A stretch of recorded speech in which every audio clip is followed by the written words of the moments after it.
Hello friends, welcome to my study fit channel. दोस्तों, आज मैं रक्त का थक्का कैसे बनता है कटने के बाद, यानी ब्लड क्लोटिंग कैसे होता है, कैस्केडिंग प्रोसेस को पूरी तरह से एक एक एग्जाम्पल देके बताऊंगी। दोस्तों, आज के बाद इस वीडियो को देखने के बाद रक्त का थक्का कैसे बनता है यह कभी आप भूल ही नहीं सकते। बस वीडियो को शुरू से लास्ट तक देखते रहिए। एंड दोस्तों, ब्लड क्या है, आरबीसी, डब्ल्यूबीसी, प्लेटलेट्स, प्लाज्मा, रक्त कणिका, इन सभी के बारे में डिटेल में बता चुकी हूँ। एंड दोस्तों, ब्लड ग्रुप क्या है, आरएच फैक्टर क्या है, लिम्फेटिक सिस्टम क्या है, इन सब के बारे में भी बता चुकी हूँ। आप उस वीडियो को चैनल के एनाटॉमी एंड फिजियोलॉजी के प्लेलिस्ट में जाकर के देख सकते हैं। तो दोस्तों, चलिए चलते हैं आज के टॉपिक की तरफ। दोस्तों, रक्त का थक्का बनना जिसे ब्लड क्लोटिंग कहते हैं, जो कैस्केडिंग प्रोसेस भी इसको बोला जाता है। जैसे कि रक्त का थक्का 4 मिनट में जम जाता है, यानी कि रक्त का थक्का बनने में 4 मिनट का समय लगता है और ब्लड जमने की क्रिया को कैस्केडिंग बोला जाता है। जैसे कि दोस्तों, रक्त का थक्का 4 स्टेप में पूरा होता है। ठीक है, रक्त का थक्का बनने की प्रक्रिया 4 स्टेप में 4 प्रोसेस होता है।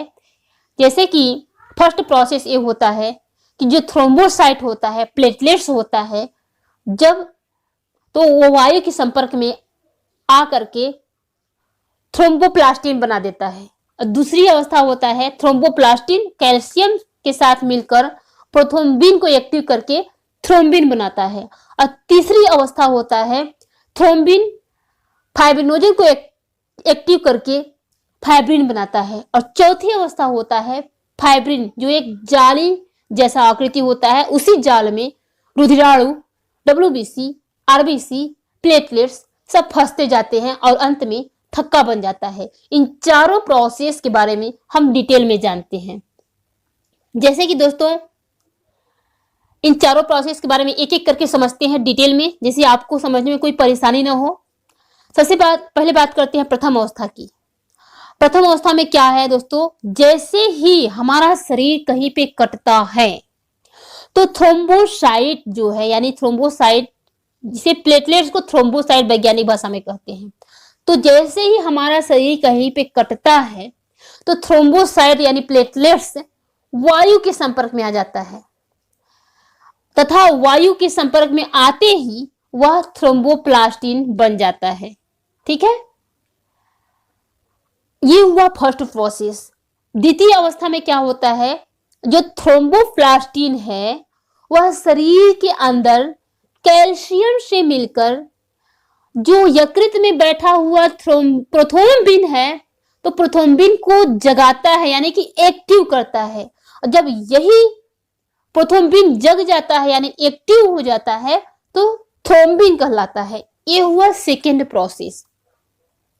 अब थर्ड प्रोसेस में क्या होता है, थर्ड अवस्था में जो थ्रोम्बिन है, थ्रोम्बिन फाइब्रिनोजन को उठाकर, यानी कि जो थ्रोम्बिन है वो प्लाज्मा में उपस्थित फाइब्रिनोजन से मिलकर रासायनिक प्रतिक्रिया के फलस्वरूप फाइब्रिन नामक एक नया पदार्थ बनाता है।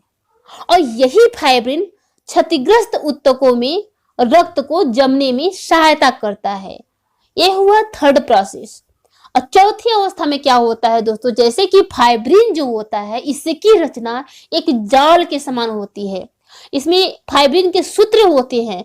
यही फाइब्रिन के सूत्र आपस में मिलकर के जाल बनाते हैं और ये जाल धीरे धीरे संकुचित होते हैं, क्योंकि इनमें, इस जाल में उपस्थित जल का जो अंश है वह सूखता चला जाता है और इस जाल में पीछे से आने वाली रक्त कणिकाएं फंसती चली जाती हैं। पीछे से आने वाली जो रक्त कणिकाएं होती हैं, आरबीसी, डब्ल्यूबीसी, वो सब फंसती चली जाती हैं। और दोस्तों, तरल पदार्थ जो प्लाज्मा होता है वह बाहर नहीं निकल पाता है और आरबीसी, डब्ल्यूबीसी हवा में फंस करके इसमें सूख जाते हैं और जाल संकुचित होते हुए कणों सा होने लगता है। और उस अवस्था में पहुंचते पहुंचते कटा हुआ घाव या चोट थक्के का रूप धारण कर लेता है और सीरम अलग हो जाता है और बाद में कटे हुए स्थान पर रक्त का थक्का बनकर क्षतिग्रस्त स्थान को पूरी तरह सील कर देता है, यानी बंद कर देता है। इस प्रकार रक्त जमने की प्रक्रिया पूर्ण होती है। तो दोस्तों, हमने जाना स्टार्ट प्रोसेस में कैसे रक्त का थक्का बनता है, कैसे रक्त जमता है। अब बात करते हैं दोस्तों कुछ इंपॉर्टेंट पॉइंट जो आपके एग्जाम के लिए वेरी वेरी इंपॉर्टेंट है, हर एग्जाम्स के लिए। दोस्तों, रक्त स्कंदन के कारक यानी रक्त क्लोटिंग के कौन कौन से कारक होते हैं। हमारे रुधिराणु में कौन सा कारक होता है रक्त को जमाने में? थ्रोम्बोसाइट यानी प्लेटलेट्स। अब प्रोटीन में कौन होता है रक्त जमाने में सहायक? फाइब्रोनोजन और प्रोथ्रोम्बिन। फाइब्रोनोजन और प्रोथ्रोम्बिन, ये दोनों प्रोटीन जो है रक्त जमाने में सहायक होता है। एंड तत्व यानी धातुओं में, तत्वों में कौन होता है रक्त जमाने में सहायक? कैल्शियम। ये ध्यान में रखिएगा, कैल्शियम भी रक्त जमाने में सहायक होता है।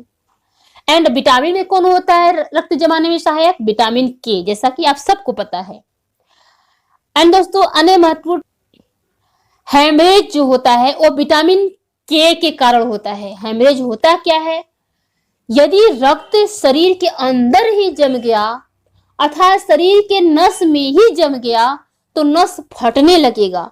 अर्थात दोस्तों, जब रक्त शरीर के अंदर ही जम जाता है तो पीछे से जो रक्त आ रहा है पूरे प्रेशर से वह उस जगह पे धक्का मारेगा, ठीक है, उस जगह पे प्रेशर मारेगा। जैसे कि दोस्तों हमारा जो ब्लड होता है, ब्लड प्रेशर जो होता है 180 जाने का होता है और 80 आने का होता है। तो जब पीछे से वो प्रेशर मारेगा ब्लड और जब बार बार मारेगा वो आगे नहीं बढ़ पाएगा तो नस को फाड़ देगा। जब फाड़ देगा उसको तो इसी नस को फट जाने को हेमरेज कहते हैं। और यह हेमरेज दोस्तों विटामिन के की कमी से होता है। अक्सर दोस्तों यह ब्रेन में ही होता है हेमरेज, क्योंकि ब्रेन की नसें बहुत पतली होती हैं और व्यक्ति की मृत्यु हो जाती है। तो हमने जाना हेमरेज के बारे में। हेमरेज किसके कारण होता है? विटामिन के कमी के कारण। एंड दोस्तों इसीलिए एंटी क्लोटिंग हेपेरिन होता है। हेपेरिन एंटी क्लोटिंग होता है, यानी कि रक्त को जमने नहीं देता है। कहाँ पे? हमारे शरीर के अंदर। हेपेरिन दोस्तों यह हमारे यकृत में बनता है और यह शरीर के अंदर रक्त को जमने नहीं देता है। जैसे कि दोस्तों शरीर के अंदर यदि रक्त जम जाएगा तो हम मर जाएंगे। तो शरीर के अंदर रक्त को तरल अवस्था में बनाए रखता है, रक्त को जमने नहीं देता है। कौन? हेपेरिन, ठीक है। इसीलिए इसको एंटी क्लोटिंग कहा जाता है। हेपेरिन जो है हमारे शरीर में रक्त को जमने नहीं देता है। जैसे कि दोस्तों हेपेरिन जो है हमारे शरीर के अंदर ही बस एक्टिव रहता है, बाहर आने पर वायु के संपर्क में आता है तो उसका प्रभाव खत्म हो जाता है। जैसे कि हेपेरिन जो है हवा के संपर्क में आने पर प्रभावहीन हो जाता है और अन्य तत्व जो रक्त को जमाने वाले होते हैं, प्लेटलेट्स, फाइब्रोनोजन, प्रोथ्रोम्बिन, ये सब एक्टिव हो जाते हैं, ठीक है। तो ये हमने जाना हेपेरिन के बारे में। हेपेरिन क्या करता है? हमारे शरीर के अंदर रक्त को नहीं जमने देता है, तरल अवस्था में रखता है। एक दोस्तों रक्त से संबंधित अनुवांशिक बीमारी है हीमोफीलिया। हीमोफीलिया में क्या होता है? इसमें हेपेरिन इतना एक्टिव हो जाता है कि शरीर के कटने के बाद भी एक्टिव रहता है। अब कटने के बाद भी वो एक्टिव रहेगा तो रक्त कहां से जमेगा? एक्टिव रहता है कि कटने के बाद भी वह जमने नहीं देता है रक्त को और ब्लड रुकता ही नहीं है और व्यक्ति की मृत्यु हो जाती है। इंग्लैंड की महारानी से यह शुरू हुआ था दोस्तों। एंड दोस्तों इंपॉर्टेंट बात यह है कि फाइब्रोनोजन, प्रोथ्रोम्बिन, हेपेरिन, इन तीनों का निर्माण होता है यकृत यानी लीवर में। ये ध्यान में रखिएगा। क्वेश्चन बार बार पूछा जाता है कि फाइब्रोनोजन का निर्माण कहाँ होता है, या हेपेरिन कहाँ बनता है, या प्रोथ्रोम्बिन कहाँ बनता है। तो फाइब्रोनोजन, प्रोथ्रोम्बिन, हेपेरिन, इन तीनों का निर्माण यकृत में होता है। जैसे कि दोस्तों फाइब्रोनोजन, प्रोथ्रोम्बिन ये दोनों रक्त को जमाने में सहायक होते हैं। देखिए हेपेरिन जो है हमारे शरीर के अंदर रक्त को जमने नहीं देता है, रक्त को तरल अवस्था में रखता है।